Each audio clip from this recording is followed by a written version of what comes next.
Hello, welcome to Have Roots Will Travel. My name is Lisa Elvin Staltari. I am a genealogist and a passionate traveler. This past year, we have been examining Les Filles du Roi, the King's Daughters, in individual biographies. We're now on episode number 108. There are over 700 of them. When it started out, I just wanted to do my own, but now it's expanded and I'm having so much fun really getting to know these amazing and remarkable women. If this is something that interests you, please subscribe and click on the notifications alert. I post generally a few times a week, sometimes more, sometimes less.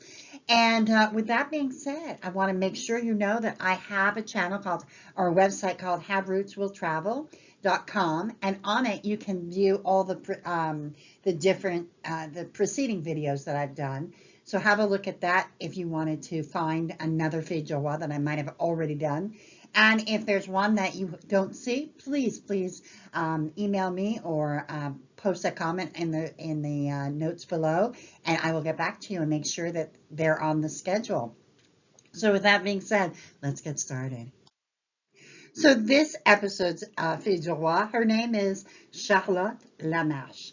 Now, she wasn't a viewer request, but she was someone I selected because she's part of a two-part saga. So episodes 109 and 110 are another example of the continuing saga. So let's get to know Charlotte and how she impacts a larger picture.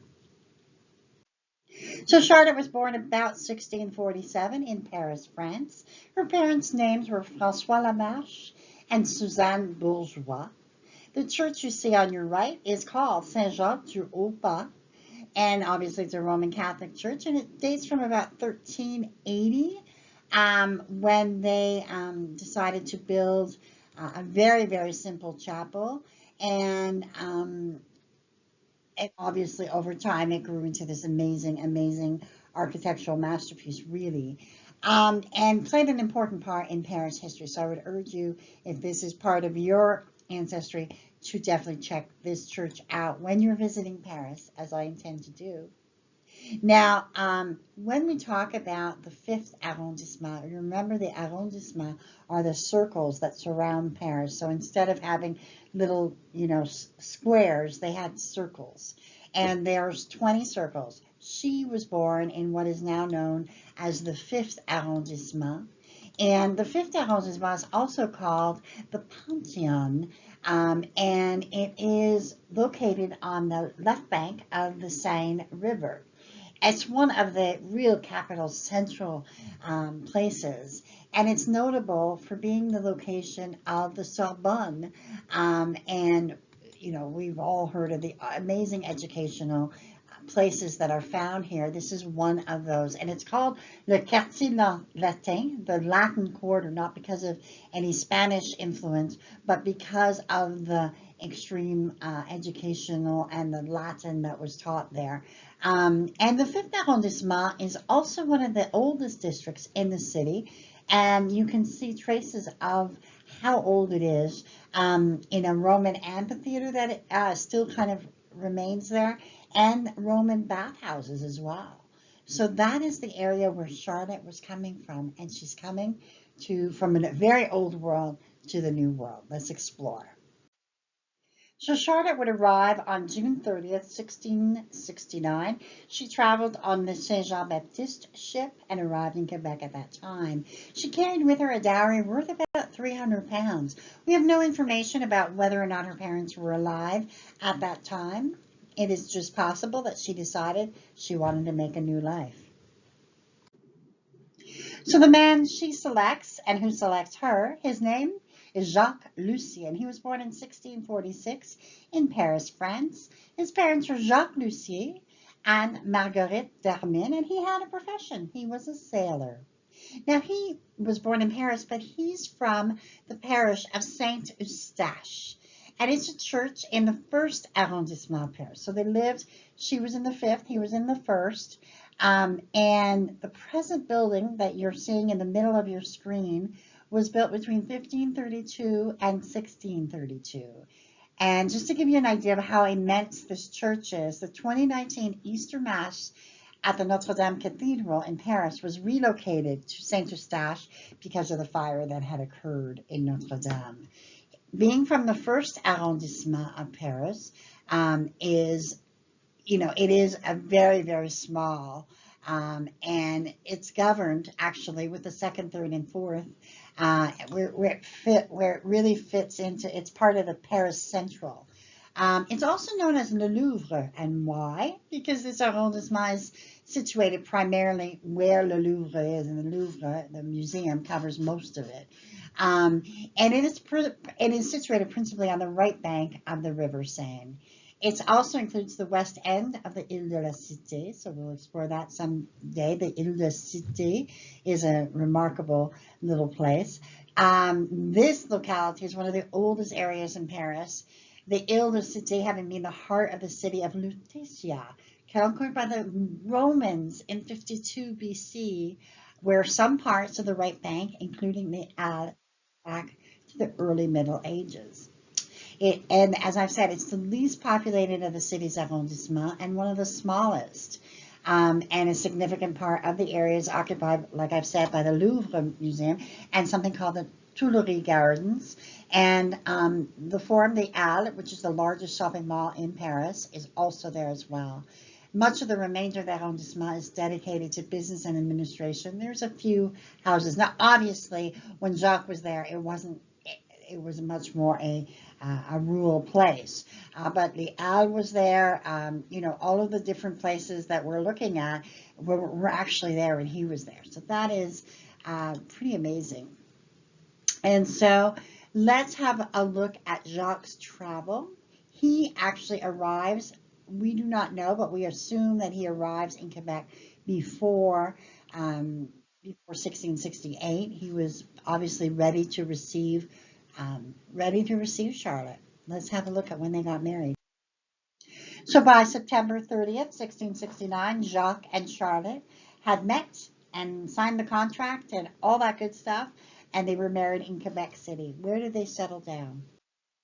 So they settled in a place called Varennes, which is right now, it's an off-island suburb of Montreal, and it's found on the right next to the St. Lawrence River, and it's approximately about 15 miles from downtown Montreal, and it has about 20,000 people living there currently.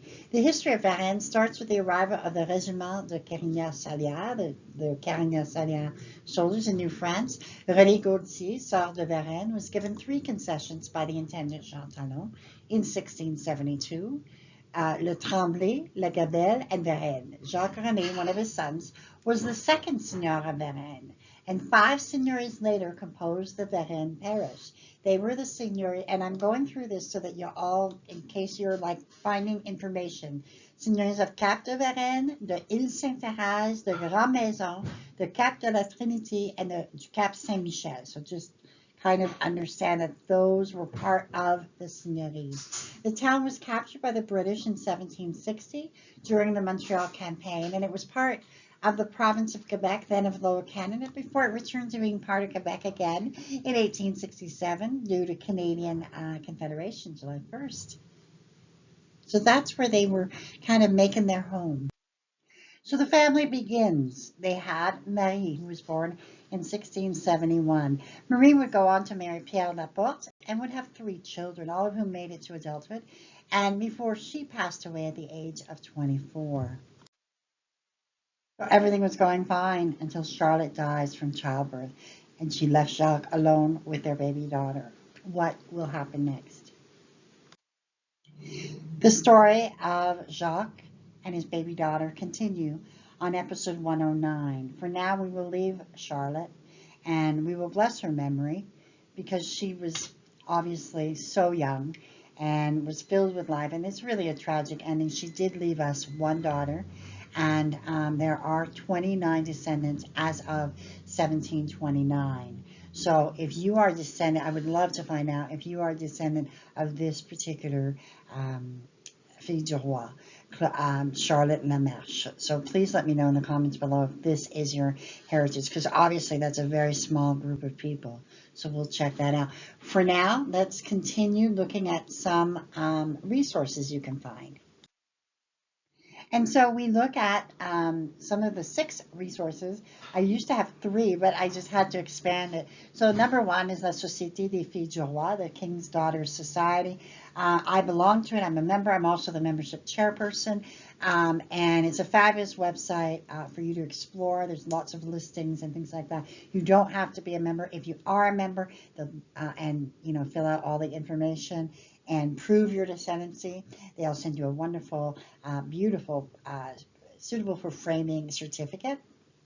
So other than that, the website itself is truly wonderful, and they publish 2 journals a year, which are filled with information just about Les Filles du Roi. So you can't get more focused than that. Then we have the Quebec Genealogical E-Society, of which I am a member. I recently gave a conference there as well, and it's just a real. I have been a member for a few years now, and the resources there are just keep expanding. So please check them out, see what they have to offer. Number 3 is Nos Origines. This is a free site. It's kind of a group think, and lots of people contribute to it. Absolutely use it almost daily. It's a wonderful resource. Now we have Généalogie Québec, which I could not do what I do without it. It is for me the ancestry.com of Quebec. And so I absolutely adore it. Yes, it's a paying site, but it's truly, if you're doing Quebec research, you need this site. Number 5 is Migration, which is a free website for Les Filles du Roi. Amazing, amazing, everything you ever wanted to know. It is free, but I donate just because I want to encourage them as well. So absolutely have a look at that website. And then we have the Facebook group, Filles du Roi Descendants. Fabulous website or Facebook group in terms of joining and being able to connect with like-minded people. So they're very kind and very generous souls on that group. So I really like it. And with that, we end episode 108. Charlotte Lamarche, we thank her so much for that extraordinary contribution and the tragic loss of her life, which would carry on into the story that we will continue saying. But goes to show you, there's so many examples of Filles du Roi who did not live a long life, who just came and they went and they were like a shining star for a few seconds. And we must honor even the shining stars because they are part of the greater tapestry that is Les Filles du Roi. And with that, I leave you, and we will see you on episode number 109. Until then, au revoir.